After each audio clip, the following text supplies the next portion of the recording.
Hello બાળકો, આપણે આજે ધોરણ 10ના ચેપ્ટર સંભાવનાનું સ્વાધ્યાય 14.1નો આજે 15મો દાખલો જોઈએ.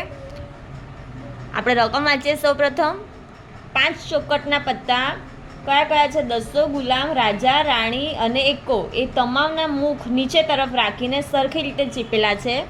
પછી એક પત્તું યાદચ્છિક રીતે ખેંચવામાં આવે છે. પહેલું પત્તું રાણીનું હશે તેની સંભાવના શું છે? બીજું, જો રાણીને કાઢીને એક બાજુએ મૂકવામાં આવે અને બીજું પત્તું ખેંચવામાં આવે તો એ એકો હોય, બી રાણી હોય તેની સંભાવના કેટલી એ આપણે શોધવાનું છે. સૌપ્રથમ આપણે કુલ પરિણામથી આપણે બાળકો દાખલાની શરૂઆત કરશું. તો આપણા કુલ પરિણામ, સંભાવના થવાના કુલ પરિણામ કેટલા થશે બાળકો? આપણી પાસે કેટલા પત્તા છે? 5 પત્તા છે. ચોકટના 5 પત્તા છે. દસો, ગુલામ, રાણી, રાજા અને એકો. એટલે આપણી પાસે કુલ પરિણામ કેટલા થશે? 5 થશે. હવે ઘટના એ શું થશે? આપણી ઘટના એ બરાબર પત્તું રાણીનું હશે તેની સંભાવના. તો પત્તું રાણીનું હોય તો હવે ઘટના એ થવાના પરિણામ લખીએ. ઘટના એ થવાના પરિણામ બરાબર કેટલા છે? આમાં આપણે જોઈ લઈએ કે આપણી પાસે રાણીના કેટલા પત્તા છે? 1 પત્તા છે. તો એનું પરિણામ પણ આપણને એક જ મળશે.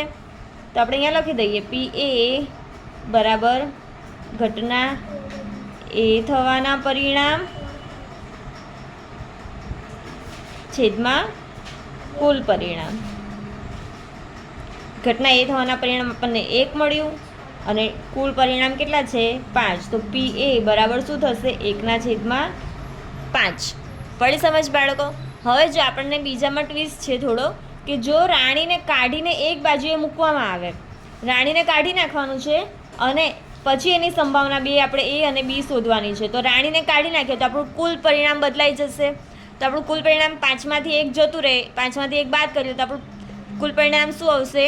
4. તો પહેલાં આપણે કુલ પરિણામ લખી દઈએ અહીંયા. પડી સમજ બાળકો? આપણી પાસે ટોટલ 5 પત્તા હતા.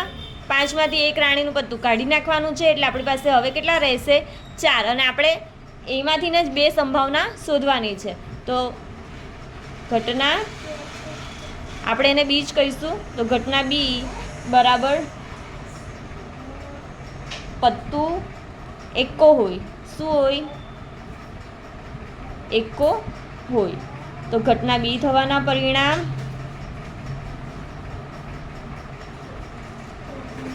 આપણી પાસે એકો પણ એક જ છે એટલે આપણે એક જ લખશું. એનું પરિણામ એક જ મળશે. તો પી બી બરાબર ઘટના બી થવાના પરિણામ છેદમાં કુલ પરિણામ. ઘટના બી થવાના પરિણામ છે 1 અને કુલ પરિણામ, હવે આપણું કુલ પરિણામ કેટલું થશે બાળકો? 4 થશે. 5 નહીં, 5માંથી 1 પત્તું કાઢી નાખ્યું એટલે આપણી પાસે 4 છે. તો પી બી બરાબર 1/4. હવે ઘટના સી. તો ઘટના સી શું છે બાળકો? રાણી હોય તેની સંભાવના. રાણી હોય તો ઘટના સી થવાના પરિણામ. હવે જો આપણે બાળકો આપણી પાસે જેટલા હતા એ દસો, ગુલામ, રાણી, રાજાને એકો હતો એમાંથી આપણે રાણી જ કાઢી નાખ્યું છે. તો આપણી પાસે એના પરિણામ કેટલા થશે? 0. રાણી તો છે નહીં એટલે 0 થાય. તો આપણે લખશું અહીંયા પીસી બરાબર ઘટના સી થવાના પરિણામ છેદમાં કુલ પરિણામ. ઘટના સી થવાના પરિણામ છે 0 અને કુલ પરિણામ છે 4. તો પીસી બરાબર 1/4. હવે આપણે જોઈએ આગળનો સમ. હવે આપણે જોઈશું ક્વેશ્ચન નંબર 16. આપણે ક્વેશ્ચન વાંચીએ. ખામીવાળી 12 પેન આકસ્મિક રીતે 132 સારી પેનની સાથે ભળી ગઈ છે. એવું શક્ય નથી કે કેવળ પેનને જોઈને જ કહી શકાય કે પેન ખામીયુક્ત છે કે નહીં. તો આ જથ્થામાંથી એક પેન યાદચ્છિક રીતે કાઢવામાં આવે છે. કાઢવામાં આવેલી પેન ખામી રહિત હોય તેની સંભાવના શોધવાની છે. આપણે ખામી રહિત હોય એની સંભાવના શોધવાની છે. અને ખામીવાળી 12 પેન અને આકસ્મિક રીતે સારી પેનની સાથે જોડાઈ ગઈ છે એટલે આપણા કુલ પરિણામ કેટલા થશે? આપણી કુલ પેન. તો કુલ પરિણામ આપણી પાસે કેટલા મળશે? ખામીવાળી છે 12 અને ખામી વગરની સારી પેન છે 132, એટલે 132 + 12 બરાબર 144 થશે. એટલે કુલ પરિણામ આપણા કેટલા થશે? 44. એમાં સારી પેન અને ખરાબ પેન બંને સાથે ગણીને. હવે આપણે શોધવાનું છે કે આ જથ્થામાંથી એક પેનને યાદચ્છિક રીતે કાઢવામાં આવે છે અને કાઢવામાં આવેલી પેન કેવી હોય? ખામી રહિત હોય તે સંભાવના શોધવાની છે. આપણે ખાલી દાખલાની રકમ મોટી છે પણ દાખલો સાવ નાનો છે. આપણે ખાલી ખામી રહિત હોય તેની સંભાવના શોધવાની છે. તો ઘટના એ પેન ખામી રહિત હોય તો ઘટના એ થવાના પરિણામ શું મળશે?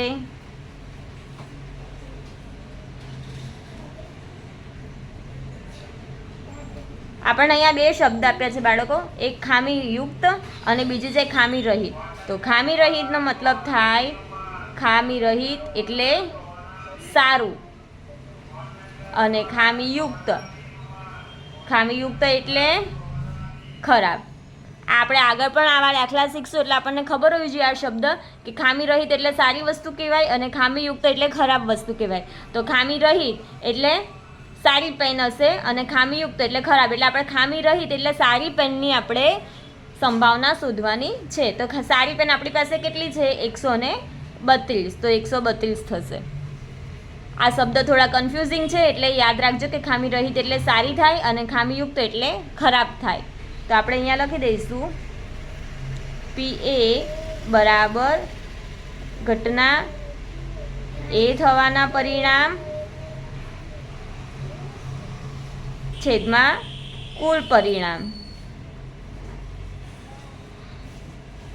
ઘટના એ થવાના પરિણામ કેટલા છે બાળકો? 132 અને કુલ પરિણામ છે આપણા 144. પડી સમજ બાળકો? હવે આપણાથી જેટલું પોસિબલ હોય એટલું આપણે કોમન કટ કરી દઈશું. તો અહીંયા પણ આપણો એકમનો અંક બેકી સંખ્યા છે, અહીંયા બેકી સંખ્યા છે એટલે બંને 2 વડે ભગાશે. તો આપણે અહીંયા લખીએ 6 દુ 12 અને 6 દુ 12 66 દુ 132 થશે અને 7 દુ 14 અને 2 દુ 4 72 દુ 144 થશે. પાછું અહીંયા 6 એ બેકી સંખ્યા છે, અહીંયા 2 બેકી સંખ્યા છે, હજી 2 વડે ઉડશે. 33 દુ 66, 3 દુ 6, 1 વધ્યો 6. તો આપણે આવશે અહીંયા 33 છે અને અહીંયા 36. હવે અહીંયા એકી સંખ્યા છે અને અહીંયા બેકી સંખ્યા છે એટલે 2 વડે નહીં ઉડે તો આપણે એને 3 વડે થશે. 11 તાલી 33 અને 12 તાલી 36. તો આપણે વધશે 11/12. આપણું PA બરાબર 11/12 આવશે. હજુ આની એક સિમ્પલ ટ્રીક બતાવું.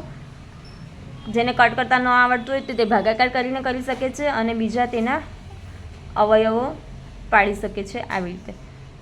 2 તારી 6 અને 2 તારી 6, 3 દુ 6, 3 દુ 6, 33 દુ 66, 11 તારી 33 ને 11 એકા 11. આ 132નો અવયવ પડ્યા. નીચે આપણે 144નો અવયવ પાડીએ. 7 દુ 14, 2 દુ 4, 2 તારી 6, 1 વધ્યો 2 છંગ 12. આ 2 થી થશે એટલે આપણે એને કરીએ. 18 દુ 36, 2 નવા 18, 3 તારી 9 ને 3 એકા 3. હવે આપણે એનું શું કરશું? બંનેના અવયવ પહેલાં ઉપર લખી દઈશું. 132ના ઉપર લખશું 2 ગુણ્યા 2 ગુણ્યા 3 ગુણ્યા 11 અને છેદમાં આપણે 144નો અવયવ લખી દઈશું. 4 વખત 2 છે ગુણ્યા 3 ગુણ્યા 3. હવે આપણી પાસે જેટલું કોમન થાય એટલું આપણે કટ કરી દઈશું. 2 ને 2 ઉડી ગયા, આ 2 ને આ 2 ઉડ્યા, આ 2 ને આ 3 ને આ 3. એટલે આપણા ઉપર રહ્યા 11 અને નીચે 2 ગુણ્યા 2 છે 2 દુ 4 ને 4 તારી 12. 11/12. જેને જે મેથડ આવડે એ ઇઝી રીતે કરી શકે. આપણે અહીંયા પણ આવીએ છીએ 11/12 અને આ પણ આવી રીતે પણ 11/12 તમે લાવી શકો. હવે આપણે સમ નંબર 17 જોઈએ. રકમ આ છે 20 વીજળીના ગોળાઓનો જથ્થો 4 ખામીયુક્ત ગોળા ધરાવે છે. આ જથ્થામાંથી એક ગોળો યાદચ્છિક રીતે કાઢવામાં આવે છે. આ ગોળો ખામીયુક્ત હોય તેની સંભાવના કેટલી? અને બીજું આપણને પૂછ્યું છે કે ધારો કે આ એકમાં કાઢવામાં આવેલ ગોળો ખામીયુક્ત નથી, એટલે કે તે ખામી રહિત છે અને તેને પાછો પણ મૂકવામાં આવ્યો નથી. હવે બાકીના ગોળામાંથી એક ગોળો યાદચ્છિક રીતે કાઢવામાં આવે છે, તો આ ગોળો ખામીયુક્ત ન હોય તેની સંભાવના શોધો. એટલે આપણે બે સંભાવના શોધશું. પહેલાં આપણે આટલા પાર્ટનું પહેલા ભાગની સંભાવના શોધી લઈશું. એ ફરીથી વાંચીએ કે 20 વીજળીના ગોળાઓનો જથ્થો જેમાં 4 ખામીયુક્ત ગોળા છે અને તેમાંથી એક ગોળો ખામીયુક્ત હોય તેની સંભાવના શોધવાની છે. એટલે સૌપ્રથમ આપણે કુલ પરિણામ લખશું. આપણા કુલ પરિણામ કેટલા થશે? ટોટલ ગોળા કેટલા છે? 20 છે. 20માંથી 4 કેવા છે? ખામીયુક્ત. તો 16 આપણા કેવા થશે? ખામી રહિત. અને 4 કયા થશે? ખામી યુક્ત. આપણે પહેલાં પણ જોયું હતું બાળકો કે ખામી રહિત એટલે સારા અને ખામી યુક્ત એટલે ખરાબ. એટલે 16 ને 4 આપણા ટોટલ કુલ 20 પરિણામ થઈ ગયા. હવે આપણે પહેલી સંભાવના શોધશું. ઘટના એ શું શોધવાની છે બાળકો? કે આ ગોળો ખામીયુક્ત હોય તે સંભાવના, ખામીયુક્ત હોય તેની સંભાવના શોધવાની છે. તો ખામીયુક્ત હોય તો ઘટના એ થવાના પરિણામ કેટલા મળશે? ઘટના એ થવાના પરિણામ આપણે ખામીયુક્ત કેટલા છે? ખામીયુક્ત 4 છે, તો આપણને 4 પરિણામ મળશે. તો લખીએ અહીંયા PA બરાબર ઘટના એ થવાના પરિણામ છેદમાં કુલ પરિણામ. એટલે ઘટના એ થવાના પરિણામ આપણી પાસે 4 છે અને કુલ પરિણામ આપણી પાસે 20 છે, એટલે 4ના છેદમાં 20 આવશે. તો આપણે અહીંયા લખી દઈએ 4ના છેદમાં 20. તો કોમન છે કટ કરી દઈએ તો 4 એકા 4 ને 4 પંચા 20. તો આપણે શું વધશે? 1ના છેદમાં 5. આપણી પહેલી સંભાવના થઈ ગઈ.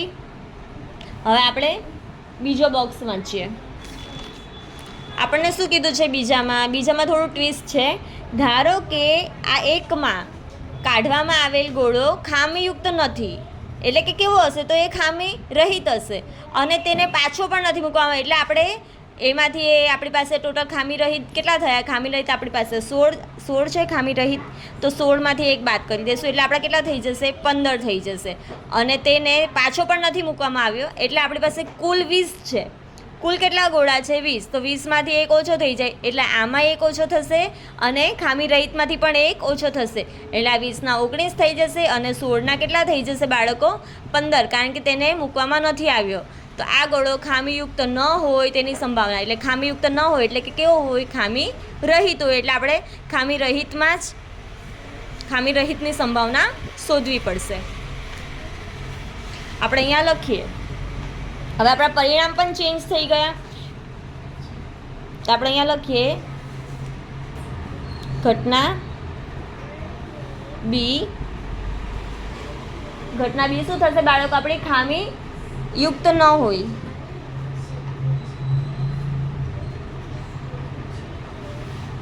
મતલબ કે અથવા કરીને આપણે લખી શકીએ અથવા ખામી રહિત હોય. તો આપણા કુલ પરિણામ પણ ચેન્જ થઈ ગયા. કુલ પરિણામમાં આપણો તફાવત આવી જશે. 20માંથી એક બાદ થઈ જશે એટલે 19 થશે અને ખામી રહિત આપણે ખામી રહિત હોય એમાંથી એક નીકળી ગયો છે, તો ખામી રહિત આપણી પાસે 16 હતા. 16માંથી એક ઓછો થઈ જશે એટલે 15 થઈ જશે. પડી સમજ? તો આપણે ઘટના બી થવાના પરિણામ શું મળશે આપણને? 15. તો PB બરાબર ઘટના બી થવાના પરિણામ છેદમાં કુલ પરિણામ. ઘટના બી થવાના પરિણામ આપણને 15 મળ્યા અને કુલ પરિણામ આપણને 19 મળ્યા. આપણા બંનેમાં તફાવત કેમ આવ્યો બાળકો? કારણ કે જે ગોળો કાઢ્યો છે તે પાછો ફરીથી મૂકવામાં નથી આવ્યો, એટલે આપણા કુલ પરિણામમાંથી પણ તે બાદ થશે અને ખામી રહિતની આપણે સંભાવના શોધવાની છે. તે ખામી રહિત હોય એટલે એમાંથી પણ એનો આપણે એક બાદ કરી લઈશું એટલે 16માંથી આ એક બાદ થઈ જશે એટલે 15 આવશે ને 20માંથી એક બાદ થઈ જશે એટલે 19 થઈ જશે.